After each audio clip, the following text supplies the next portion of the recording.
teman-teman, kami dari kelompok 9 mata kuliah Strategi Pembelajaran Program Studi PKMI UIN Maulana Malik Ibrahim Malang akan sedikit menjelaskan tentang strategi agar dapat menstimulus siswa SD atau MI berdiskusi dengan baik. Sebelumnya, kami akan memperkenalkan anggota dari kelompok kami. Yang pertama yaitu ada saya sendiri, Hanida Aulia Nurfiani, dengan nomor NIM 2001003110023. Selanjutnya ada rekan saya yaitu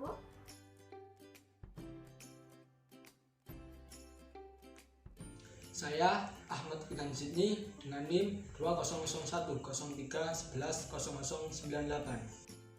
Oke, langsung saja lanjut ke materi ya. Sebelumnya ada yang tahu belum apa sih itu metode diskusi? Baiklah, pembahasan yang pertama kali ini membahas tentang pengertian metode diskusi. Pengertian metode sendiri yaitu suatu cara yang dilakukan oleh seorang guru dalam merealisasikan strategi agar tercapainya tujuan pembelajaran.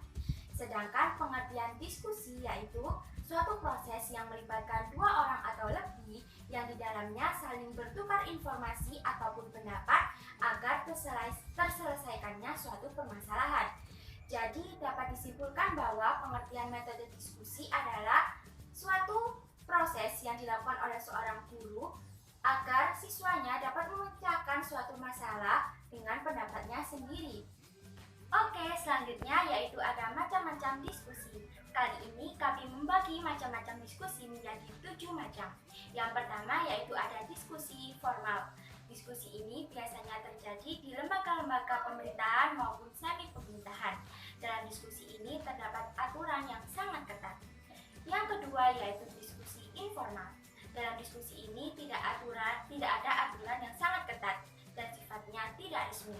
Diskusi ini biasanya dilakukan dalam proses belajar mengajar. Dan yang ketiga yaitu diskusi panel. Dalam diskusi ini terdapat peserta aktif maupun peserta pasif, dan yang mendominasi dalam diskusi ini yaitu peserta aktif. Dan yang keempat yaitu ada work group. Work group merupakan suatu kelompok diskusi di mana dalam satu kelas merupakan kelompok diskusi. Dan yang kelima yaitu ada bus group. Bus group merupakan satu kelompok besar yang dibagi menjadi kelompok kecil yang anggotanya sekitar 4-5 orang. Yang keenam yaitu ada syndicate group. Syndicate group merupakan suatu kelompok diskusi yang terdiri dari 3-5 orang. Dalam kelompok tersebut memiliki tugas masing-masing. Dan yang terakhir yaitu yang ketujuh ada fishbowl. Dalam fishbowl ini diskusi dipimpin oleh satu orang yang mengerti tentang diskusi. Dan dalam diskusi ini peserta baik maupun pendengar ataupun pemateri duduk melingkar seperti mangkok yang biasa disebut dengan bowl. Itulah merupakan materi tentang pengertian dan juga macam-macam diskusi. Selanjutnya akan disampaikan oleh rekan saya. Saya akan menjelaskan materi selanjutnya yaitu tujuan, manfaat, dan strategi pembelajaran berdiskusi dengan baik di SD atau MI. Saya akan menjelaskan tujuan dari berdiskusi.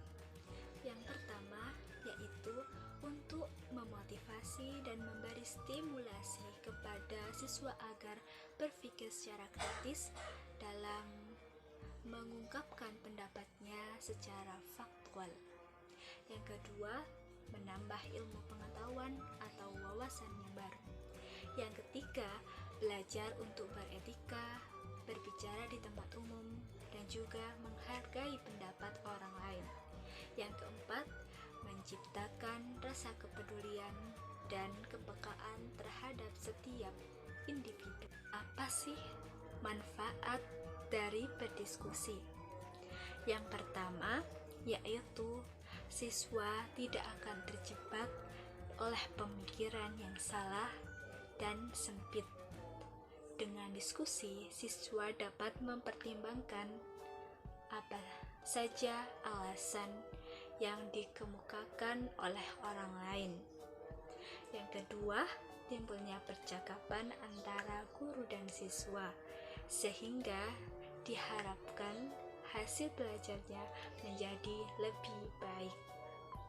Yang ketiga, siswa dapat berdiskusi dan meningkatkan perhatian dalam kelas. Yang keempat, yaitu Diskusi merupakan pembelajaran yang menyenangkan karena dalam berdiskusi kita mendapatkan pengalaman yang baik. Nah, kali ini saya akan menjelaskan strategi agar siswa SD atau MI dapat berdiskusi dengan baik. Kemudian ada beberapa hal yang harus diperhatikan guru dalam memimpin berjalannya diskusi. Yang pertama, memusatkan perhatian siswa dalam pembahasan topik. Yang kedua, yaitu mempersilahkan siswa untuk berpendapat. Yang ketiga, yaitu menganalisis pandangan siswa. Yang keempat, meningkatkan partisipasi siswa dalam diskusi. Yang kelima, memberi kesempatan siswa untuk berpartisipasi. Dan yang keenam, yaitu menutup jalannya diskusi. Nah, apa saja sih yang harus dilakukan oleh guru dalam mempersiapkan metode tersebut? Yang pertama, yaitu siswa dan guru mempersiapkan sarana yang digunakan untuk berdiskusi. Yang kedua, yaitu untuk persiapan diskusi, guru menunjuk salah satu siswa untuk maju ke depan dan melakukan pertukaran pendapat, agar siswa yang lainnya juga terpancing untuk melakukan atau mengemukakan pendapatnya. Yang ketiga, yaitu agar siswa selalu semangat saat diskusi. Guru bisa membuat undian untuk topik yang akan dibahas dalam diskusi. Selanjutnya di sini saya akan menjelaskan tentang kelebihan dan kekurangan metode diskusi. Yang pertama yaitu kelebihan metode diskusi. 1. Suasana kelas akan menjadi lebih hidup dikarenakan siswa yang mengarahkan pemikirannya dan perhatiannya kepada suatu masalah yang didiskusikan, yaitu partisipasi siswa dalam metode ini yang lebih baik. Yang kedua, yaitu dapat menaikkan prestasi individu siswa seperti toleransi, demokrasi, berpikir kritis, sabar, dan percaya diri. Yang ketiga, yaitu menumbuhkan dan mengembangkan berpikir dan bersikap ilmiah dengan mengajukan dan mempertahankan pendapat dalam diskusi. Yang keempat, yaitu rasa sosial yang dapat dikembangkan karena saling menolong dalam memecahkan soal dan mendorong rasa kesatuan. Yang terakhir yaitu peserta didik terlatih mengembangkan pendapat secara lisan maupun teratur. Selanjutnya saya akan menjelaskan kekurangan-kekurangan dalam metode diskusi ini.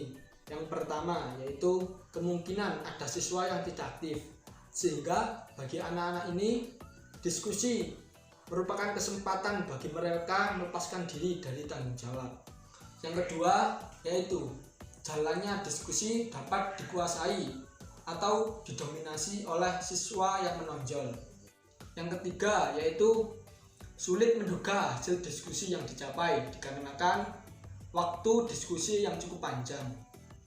Yang terakhir, yaitu jalannya diskusi yang sering dipengaruhi oleh pembicaraan yang menyimpang dari topik pembahasan masalah, sehingga pembahasan melebar kemana-mana. Sekian penjelasan dari kelompok kami, kurang lebihnya mohon maaf. Terima kasih. Wassalamualaikum warahmatullahi